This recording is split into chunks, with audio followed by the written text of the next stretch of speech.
This video is sponsored by V-Guard.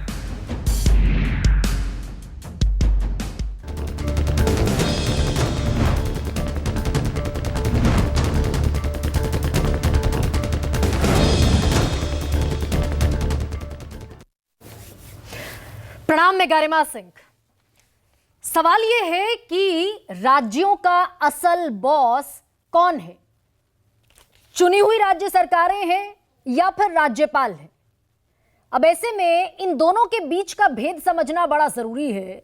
चुनी हुई राज्य सरकारें जिन्हें जनता चुनकर विधानसभा भेजती है, और राज्यपाल जिन्हें केंद्र सरकार की सिफारिश पर राष्ट्रपति अपॉइंट करते हैं, नियुक्त करते हैं। तो कौन है राज्यों का असल बॉस? यह सवाल इसीलिए उठ खड़ा हुआ है क्योंकि लगातार राज्य सरकारों के और राज्यपालों के बीच सिर फुटअव्वल जारी है और जबरदस्त युद्ध चल रहा है।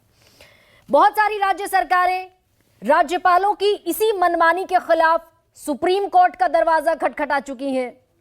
केरल की सरकार, तमिलनाडु की सरकार, पंजाब की सरकार, दिल्ली की सरकार, बंगाल की सरकार, ये तो पहुंच गई है सुप्रीम कोर्ट। बहुत सारी राज्य सरकारें ऐसी हैं जो सुप्रीम कोर्ट जाने का मन तो बना रही हैं, क्योंकि वहां भी यही विवाद है कि भाई राज्यपाल या तो विधानसभा से पारित बिल को अटका कर बैठ जाएंगे, राज्य सरकार को काम नहीं करने देंगे, या फिर फजूल की जो बयानबाजी चलेगी उससे राज्य सरकार और राज्यपालों का संबंध एक तरीके से बेहद तल्ख होता हुआ नजर आएगा। लेकिन ये सवाल आज क्यों मौजूद है और ये सवाल हम क्यों उठा रहे हैं? क्योंकि सुप्रीम कोर्ट ने इस पूरे पिछले महीने में एक के बाद एक तल्ख टिप्पणियां की हैं, राज्यपालों को फटकार लगाई है, आईना दिखाया है, ताकीद की है, और आज फिर ऐसा ही हुआ। आज भी देश की सर्वोच्च अदालत बैठी और केंद्र सरकार की, माफ कीजिएगा, केरल सरकार की याचिका पर सुनवाई चल रही थी, क्योंकि केरल के राज्यपाल आरिफ मोहम्मद खान बिल को लटकाकर बैठे हुए थे। ना अप्रूव किया, ना राष्ट्रपति को भेजा और ना विधायिका को दोबारा भेजा। इसी पर सुप्रीम कोर्ट ने बड़ी तल्ख टिप्पणी की और आरिफ मोहम्मद खान साहब को फटकार लगाई। सुप्रीम कोर्ट ने कहा कि आखिर क्यों गवर्नर विधानसभा से पारित बिल को 2 साल तक रोक कर बैठे रहे, जबकि कोई वाजिब वजह गवर्नर के पास नहीं है जो वो सुप्रीम कोर्ट को बता सके। आगे सुप्रीम कोर्ट ने कहा कि राज्यपाल की शक्ति का इस्तेमाल विधायिका के कानून बनाने की प्रक्रिया को रोकने के लिए नहीं किया जा सकता, और यह भी ताकीद कर दी कि बार बार सुप्रीम कोर्ट इस मसले को लेकर बैठे, ताकीद करे। इससे बेहतर है कि राज्यपाल और मुख्यमंत्री खुद साथ बैठे, हल निकाल लें। हल नहीं निकाल पाए, अगर स्थितियां नहीं सुधरी, तब फिर सुप्रीम कोर्ट इस मामले में मजबूर होगा कि दिशा निर्देश इस पर बनाए जा सके, दिशा निर्देश इस पर दिए जा सके। 8 बिल हैं केरल सरकार के और 3 साल से पेंडिंग थे। सुप्रीम कोर्ट के इंटरवेंशन के बाद हुआ यह कि एक बिल अब अप्रूव करके राज्यपाल ने राज्य सरकार को भेज दिया है, लेकिन अभी भी 7 बिल पेंडिंग है जिन्हें राष्ट्रपति के पास भेजने का प्लान है, ऐसा बताया जा रहा है। लेकिन इसके पहले भी सुप्रीम कोर्ट ने बड़ी तल्ख टिप्पणी की थी और पंजाब के राज्यपाल को बड़ा झटका लगा था। यह तारीख थी 24 नवंबर की। उस दिन क्या हुआ, इसके पहले की लेकिन हिस्ट्री में आपको बता दूं कि पंजाब के राज्यपाल बनवारी लाल पुरोहित भी इसी तरह पंजाब विधानसभा से पारित बिल्स को अटका कर बैठे हुए थे।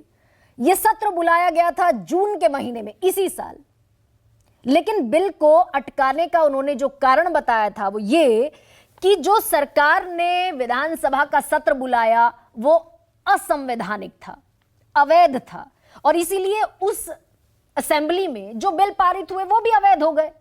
इसीलिए इन बिलों को, इन विधेयकों को अनुमोदन नहीं दिया जा सकता।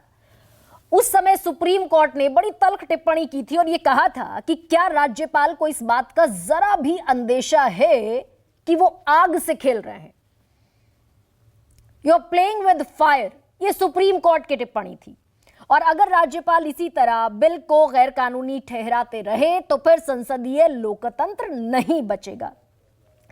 इसी पर फिर अगली सुनवाई 24 नवंबर को हुई और इसमें सुनवाई में पंजाब के राज्यपाल को बनवारी लाल पुरोहित साहब को बड़ा झटका लगा, क्योंकि जिस सत्र को वो अवैध बता रहे थे, बिलों को पारित नहीं कर रहे थे, उस सत्र को सुप्रीम कोर्ट ने कहा कि यह पूरी तरीके से संवैधानिक था और एक ताकीद कर दी कि अब जल्द से जल्द विधानमंडल की तरफ से पारित विधेयकों पर निर्णय लें और राज्यपाल मर्यादा समझ ले, क्योंकि वो चुने हुए नुमाइंदे नहीं हैं।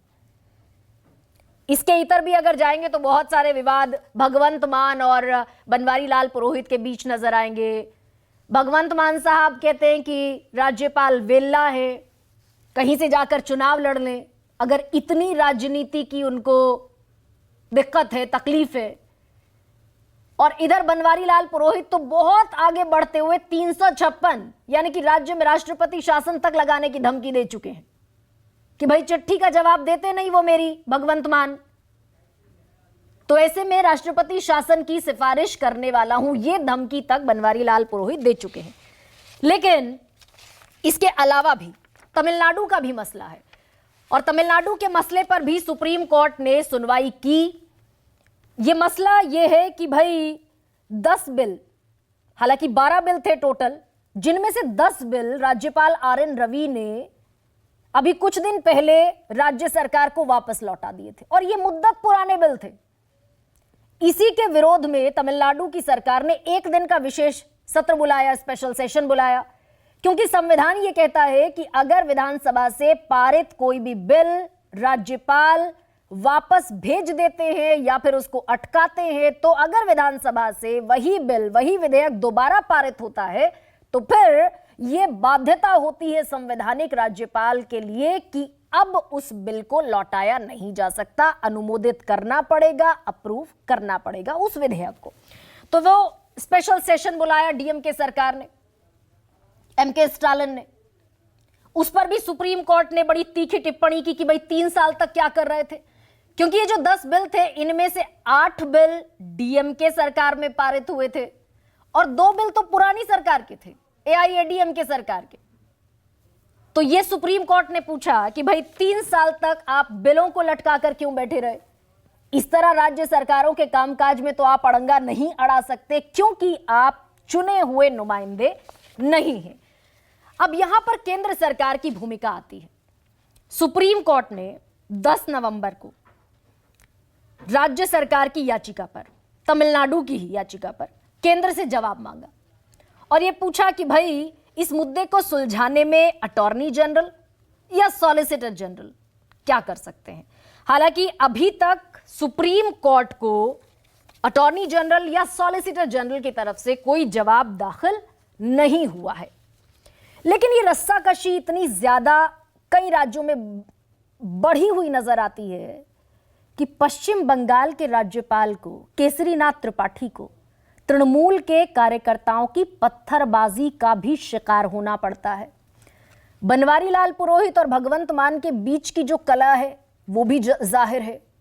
इधर एमके स्टालिन और RN रवि के बीच जो बिलों को लेकर विवाद चल रहा है वो भी सामने है। आरिफ मोहम्मद खान, पिनराई विजयन, वो भी सामने है। तो कुल मिलाकर जितने भी विपक्ष शासित राज्य हैं वहां ये सिर फुटअव्वल तकरीबन हर रोज देखने को मिल रही है। ऐसे में कानून क्या कहता है या संविधान क्या कहता है कि क्या राज्यपाल के पास विधानसभा से पारित बिलों को, विधेयकों को अटकाने का, लटकाने का कोई संवैधानिक अधिकार है या आधार है? वो मैं आपको बता देती हूं कि संविधान का आर्टिकल 200 ये कहता है कि राज्यपाल के पास 3 विकल्प हैं। पहला विकल्प है कि राज्यपाल बिल को मंजूरी दे दे। दूसरा विकल्प यह है कि बिल को मंजूरी न दें और विचार के लिए राष्ट्रपति के पास भेज दें। और तीसरा विकल्प यह है कि वो पुनर्विचार के लिए, अगर कोई भी संदेह है, संशय है उस कानून में जो बनने जा रहा है, तो पुनर्विचार के लिए वापस विधायिका को भी भेजा जा सकता है। लेकिन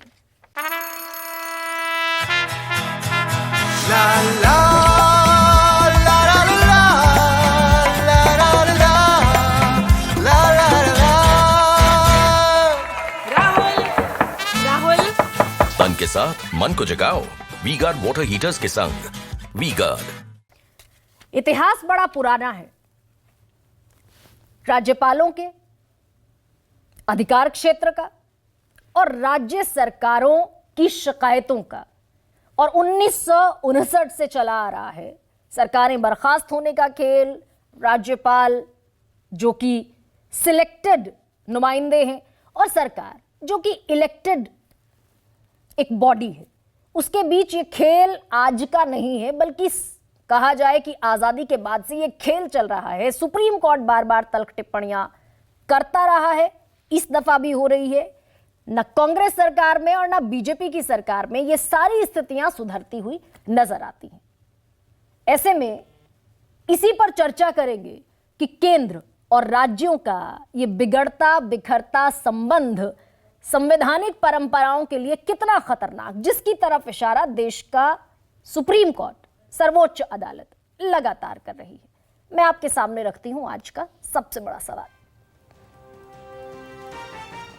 राज्य सरकार के फैसलों पर कुंडली मारकर बैठेंगे राज्यपाल और केंद्र राज्य में तनाव, कैसे निकलेगा समाधान?